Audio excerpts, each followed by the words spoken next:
በስመ ስላሴ በስመ አብ ወወልድ ወመንፈስ ቅዱስ አሃዱ አምላክ አሜን። ሰላም እግዚአብሔር አምላክ መስኩላትኩም ይኹን። ስድራ እግዚአብሔር አምላክ ከመይ ውዒልኩም?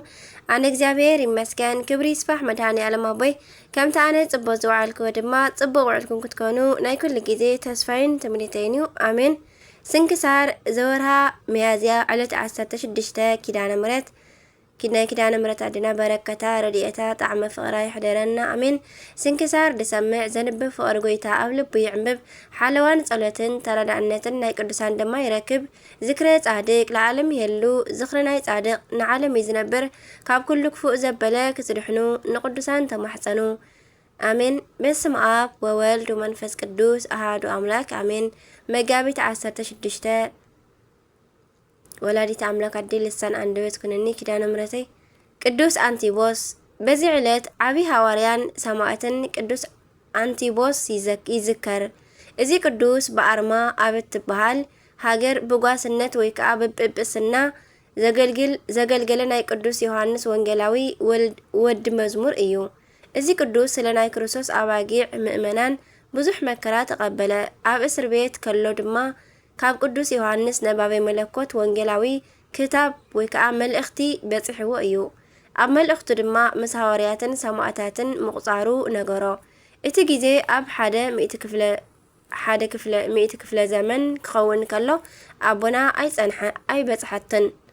ኣብ ትሕቲ እግሪ ቅዱስ ዮሐንስ ኮፍ ኢሉ ብምምሃሩ ከም መምህሩ ናይ ንጽህና ሰብ ነበረ። ድሕሪ ናይ ብዙሓት ዓመታት ኣገልግሎት ስለ ፍቕረ ክርስቶስ ኣብዛ ዕለት ብሰማዕትነት ሓለፈ። በዛ ዕለት ማለት እዩ። ኣብ ዓብይ ቅዱስ መጽሓፍ ድማ ናይዚ ቅዱስ ስም ምጥቃሱ ምብራቅ ኦርቶዶክሳውያን ይኣምኑ። ኣብ ራእይ ዮሐንስ 2 ፍቅዲ 12 ዘሎ ናትና ግእዝ ጻድቅየ መሃይምን ክብሎ ከሎ ናይ ግሪክ ግን ብቐጥታ ብስሙ አንቲጳስ ወይ ከዓ አንቲፖስ ኢሉ ይጽውዖ። ኣብ ንእሽቶ እስያ ካብ ዝነበራ 7 ኣብያተ ክርስቲያናት ናይ ሓንቲ ናይ ጴርጋሞን ሓለቓ ዝነበረ ክኸውን ከሎ ሰማዕት ምዃኑ ድማ ኣብዚ ምዕራፍ ተጠቒሱ ኣሎ። መልእኽቲ ናብ ቤተ ክርስቲያን ጴርጋሞን ናብ መልእኽቲ ቤተ ክርስቲያን ጴርጋሞንዮን እውን ከምዚ ኢልካ ጸሓፍ። እቲ ክልተ ዝኣፉ በሊሕ ሰይፊ ዝሓዘ ከምዚ ይብል ኣሎ። ኣበይ ከም እትነብር እፈልጥ እየ። ኣብቲ ናይ ሰይጣን ዝፋን ዘለዎ ኢኻ እትነብር። ነቲ ኣባይ ዘለካ እምነት ኣጽኒዕካ ሒዝካዮ ኣለኻ። ኣብቲ ሰይጣን ዝነብረሉ ንኣንቲጳስ ነቲ እሙን ምስክረይ ኣብ ማእከልኩም ብዝቐተልዎ መዓልትታት እኳ ነቲ ኣባይ ዘለካ እምነት ኣይከሓድካን። እንተኾነ ብቁሩብ ነገር ፈሪደልካ ኣለኹ። ምህሮ ብዓለም ዝሰዓቡ ገለ ሰባት ኣለውኻ። ብዓለም እቲ ንደቂ እስራኤል መፈንጠራ ክገብረሎም ኢሉ ንጣዖት ዝተሰውአ ከም ዝበልዑን ከም ዝዝሙን ምእንቲ ክገብር ንባላቕ ዝመኸሮ እዩ። ከምኡ እውን ንምህሮ ኒቆላውያን ዝስዕቡ ገለ ሰባት ኣለውኻ። ስለዚ ተነሳሕ። እንተዘይኮነ ቀልጢፈ መጽአ በቲ ካብ ኣፈይ ዝመጽእ ሰይፊ ክወግኦም እየ። እዚ ንዘለዎ እቲ መንፈስ ቅዱስ ንኣብያተ ክርስቲያናት ዝብለን ዘሎ ይስማዕ። ነቲ ዝስዕር ካብቲ ስውር መና ክህቦ እየ።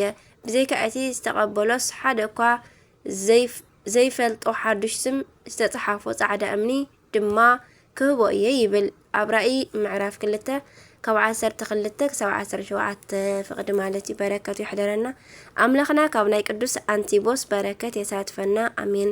ሚያዝያ 16 ዝኽበሩ ዓመታዊ ናይ ቅዱሳን በዓላት ድማ ቅዱስ አንቲቦስ ዝሃገረ ባርማ ሐዋርያዊ ጳጳስን ሰማዕትን ዝኾነ ቅዱስ አባ ሰማዕት። ወርሓዊ በዓላት ድማ ቅድስቲ ኪዳነ ምሕረት ኣዴና ናይ 7 ኪዳናት ማሕተም ዝኾነት ቅድስቲ ኤልሳቤጥ ኣደ መጥምቀ ዮሐንስ፣ ቅዱስ ገብረ ማርያም ጻድቅ ንጉሰ ኢትዮጵያ ሓው ንቅዱስ ላሊበላ፣ ቅዱስ አኖሬዎስ ንጉስ ጻድቅ፣ ኣባ አቡናፍር ገዳማዊ፣ ኣባ ዮሐንስ ወንጌሉ ዘወርቅ፣ ኣባ ዳንኤል ጻድቅ። በረከቶም ይሕደረና። ናይ ዕለት 17 ስንክሳር ድማ ንቐጽል። በስመ አብ ወወልድ ወመንፈስ ቅዱስ አሃዱ አምላክ አሜን።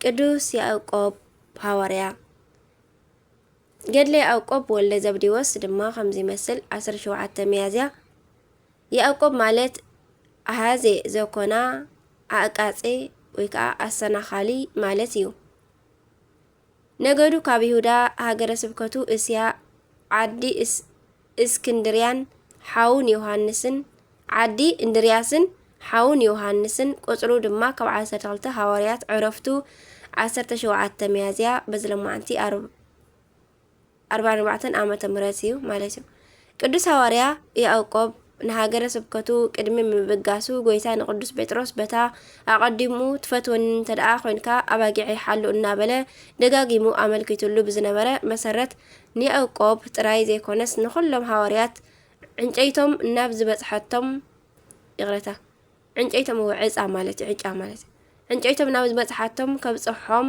ተነጊርዎ ስለዝነበረ ሓቢሮም ብሓደ እናኸዱ ከለው ጎይታ ኣብ መንገዲ ኣብ ቅድሚኦም ጸኒሑ ኣብዚ ዓለም እትኸድዎ ኩሉ ድኻምኩም ክንዲ ሓንቲ መዓልቲ ኣብ መንግስተ ሰማያት እትውዕልዋ ኣይትኸውንን እያ ኢሉ ኣጸናንዖም ሮሜ ምዕራፍ 8 ፍቅዲ 18 ቅዱሳን ሐዋርያት ጴጥሮስን ያዕቆብን ድማ ናብና ያዕቆብ ሃገረ ስብከት ምስተበገሱ ሓደ ዓይነ ስውር ኣብ መንገዲ እናለመነ እንከሎ ክልቲኦም ሐዋርያት በታ ዝልምነላ ዝነበረ ቦታ ከም ዝሓልፉ መንፈስ ቅዱስ ስለዝገለጸሉ ዓው ኢሉ ኣርድእተ ክርስቶስ ኣዒንተይ ብርሃን መታን ክርያስ ጸጋኹም ግድሃቡኒ ኢሉ ለመኖም ደርገፍገፍ እናበለ ድማ ደድሕሪኦም ሰዓቦም ኣርድእተ ክርስቶስ ድማ ካብናቶም ክብሪ ናይ ብጻዮም ክብሪ ስለዝቀድሙ ሐዋርያ ያዕቆብ ንቅዱስ ጴጥሮስ እዚ ክፍወስ ዝደሊ ዘሎ ዓይነ ስውር ደድሕረናይ ስዕብ ስለዘሎ ፈውሶ ኢሉ ኣመልከተሉ ቅዱስ ጴጥሮስ ድማ ካብናተይ ዘይንእስ ስልጣን ስለዘለካ ናብ ሃገረ ስብከትካ ንስኻ ክትፍውስ ስለዝግባእ ንስኻ ደኣ ፈውሶ በሎ ሐዋርያ ቅዱስ ያዕቆብ ከዓ በል ክምልሰለይ መረቀኒ ስለዝበሎ ከዓ ቅዱስ ጴጥሮስ ጎይታና ኢየሱስ ክርስቶስ ብኢድካ ይፈውሶ ኢሉ መረቆ ያዕቆብ ድማ ሕየው በእንተ ስሙ ለኢየሱስ ክርስቶስ ኢሉ ጸልዩ ኣሕወዮ ማቴዎስ ምዕራፍ 17 ፍቅዲ 20 ያዕቆብ ግን ኣቀዲሙ ምስ ፈወስናዮ ከይጠልመና ኢሉ ግዲ ጠርጢርዎ ኮይኑ ኣሕውዩኒ ኢልካስ ለሚንካ በዚ በሓይለ ኣምላኽና እንገብረልካ ጸሎት ተመሲሉልና እንተ ሓወኻኸ ብስም ኢየሱስ ክርስቶስ ዶ ተኣምን ኢኻ ኢልዎ ስለዝነበረ ንሱ ድማ ወያ ዓይን ረኸበ እወ ኣኣምን ኢሉ ኣተኣማሚንዎ ስለጸንሐ ያዕቆብ ብስም ኢየሱስ ናዝራዊ ተፈወስ ኢሉ ኡፍ በለሉ እሞ ክልቲአን ዓይንቱ ቋሕ ኢለን ብርሃን ረኣያ ንሱውን ውዕልኡ ከየፍረሰ ብስም ጎይታናን ኣምላኽናን ኢየሱስ ክርስቶስ ናዝራዊ ኣሚኑ ተጠመቐ ዮሐንስ ምዕራፍ 9 ፍቅዲ 7 እዚ በሐዋርያት ዝተገብረ መንከራት ዝረአዩ ህዝቢ ከዓ ፍርቆም በሐዋርያት ከኣምኑ ከለው እቶም ፍርቆም ግን ደይብስራይ እዩ ፈዊስዎም ስለዝበሃሉ ናብ ክልተ ተጎጃጀሉ እቶም ብስራይ እዩ ፈዊስዎ ዝበሉ ድማ ከሲሶም ናብ ኣሕልቆም ኣብጽሕዎ ሓደ ካብኦም ድማ ካባይ ዝመጻእኩም ከኢኹም እናበለ ብዙሕ አጨነቆሎም ቅዱስ ጴጥሮስ ድማ ካብቲ እትገብሮ እትደሊ ደኣ ዓዲ ኣይትወዓል እምበር ንሕናስ ደቀ መዛሙርቱ ንኢየሱስ ኢና ኢሉ ብድፍረት መለሰሉ እቶም ነባሮ መኳንንቲ ግን ብስም ጎይታናን ኢየሱስ ምስ ተላዓለ ኩሎም ክዳውንቶም ቀደዱ ማቴዎስ ምዕራፍ 26 ፍቅዲ 25 ቀጺሎም ከዓ እቶም ካብ ኢየሩሳሌም ኣትሒዞም ብስም ጎይታናን ኣምላኽናን ኢየሱስ ክርስቶስ ዝሰብኩ ከም ዘለው እኮ ሰሚዕና ነርና ኢና ናባና ከዓ በጺሖም ተባሃሉ ጴጥሮስን ያዕቆብን ድማ ክዳውንቶም ቀደዱ ምስ ረአይዎም ተገረሙ እንደገና ድማ እቶም አረማውያን መኳንንቲ ኣብ ክሳውዲ ሐዋርያት ገመድ ገይሮም ናብ መንገዲ ኮዝርዎም ወዓሉ ኣብዚ ግን ሐዋርያት ስልጣኖም ገሊጾም ማለት ናይቶም ብገመድ ኣሲሮም ኣብ ፈቆዶ መንገዲ ክስሕብዎም ዝወዓሉ ዓቀይቶት ኣእዳው ለመሳ ኩናት ዘይወዓለ ይሃጥር ከም ዝበሃል ድማ እቶም ውሽጡ ዘይፈለጡ ኣዘዝቶም መኳንንቲ ስለምንታይ ከም ዝኣዘዝናኩም ዘይተዝርዎም ኢሎም ተቆጥዕዎም እቶም ዓቀይቶት ድማ ኣእዳውና ለሚሱስ ከመይ ጌርና ክንስሕቦም በልዎም እሞ እቶም ገና ዘይተረድኦም መኳንንቲ ድማ መሰርያን እዮም እንዶ ግዳ ኣይበልኩምናን ኣይበልኩምን ኢሎም ሓመይዎም። እቶም ልኡኻት ዓቀይቲ ግን ትእዛዝ መኳንንቶም ዘየድሕኖም ምዃኑ ምስ ተረድኡ ኣርድእተ ክርስቶስ ይቕረበሉልና ፈውስና ኢሎም ለመንዎም። ቅዱስ ጴጥሮስን ቅዱስ ያዕቆብን ድማ ናብቶም እኩባት ሰባት ቀሪቦም ንሕና ንበዓል ክፉእ ግብሪ ክፉእ ክንፈዲ ስለ ዘይተኣዘዝና ብስም ጎይታናን ኣምላኽናን ኢየሱስ ክርስቶስ ድሒንኩም ከም ቀደምኩም ጥዑያት ኩኑ ኢሎም ካብቲ ለሚሶሞ ዝነበሩ ኣጥዓይዎም። ንሳቶም ድማ እንኳዕ ደኣ ተፈወስና እምበር ኢሎም ዝተገብረሎም ድሕነት ከይረስዑ ብዘይካ ኣምላኽ ሃዋርያት ካልእ ኣምላኽ የልቦን ኢሎም ኣመኑ። እቶም ብጎኒ ኮይኖም ዝዕዘቡ ዝነበሩ እሙን መለበሚ ኣይግበርካ መለበሚ ኣይኽልእኻ ኢሎም ኣመኑ። ካብቶም ከይኣመኑ ዝተረፉ ውሑዳት ሰባት ወዲ ሓደ መኮንን ክልተ ኣጋሩ ለሚሰን ዝነበራ ስራሖም ተዓዚቡ እነዚ ሕሙም ወደይ እንተዘሕውይለይሲ ብኣምላኾም ኣመንኩ ኢሉ ብሰብ ገይሩ ነቲ ሕሙም ወዱ ናብ ሃዋርያት ሰደዶ ኣፋነዎ። ቅዱሳን ሃዋርያት ድማ እቲ ልሙድ ጸለቶም ኣብፂሖም ነቲ ሕሙም ንጊዝኡ ፈወስዎ። ኣብ ማእከል እቶም እኩባት ሰባት ከዓ ብእግሩ ተዛወረ። እቶም ብዓይኖም ዝረኣዩ ድማ ኩሎም ብዘይካ ሓደ ኣምላኽ ሃዋርያት ካልእ ኣምላኽ የልቦን ኢሎም ኣመኑ። እቲ ወዱ ዝሓወየሉ መኮንን ከዓ ብፍላይ ኣብ ሃዋርያት ቀሪቡ ሰገደሎም።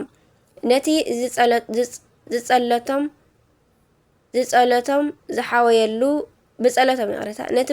ዝሓወየሉ ወዱ ናብ ኣዲኡ ሰዲዱ ድማ ናብ ገዝኡ ከይዶም እንጌራ ክምገቡ ለመኖም። ኣዲ ድማ ንወዳ ብሕሙሙ ሰዲዳቶ ብክልተ ኣጋሩ ዲር እናበለ ምስ መፀ ሃዋርያት ከም ዝፈወስዎ ድማ ምስ ነገራ ዋሕድ እግዚኣብሔር ኣምላኽ እዩ እደው ኢለ ኣድሃንዎ ለወልድየ ብዘይካ ሓደ ኣምላኽ እዚኣቶም ንወደይ ዘድሓኑ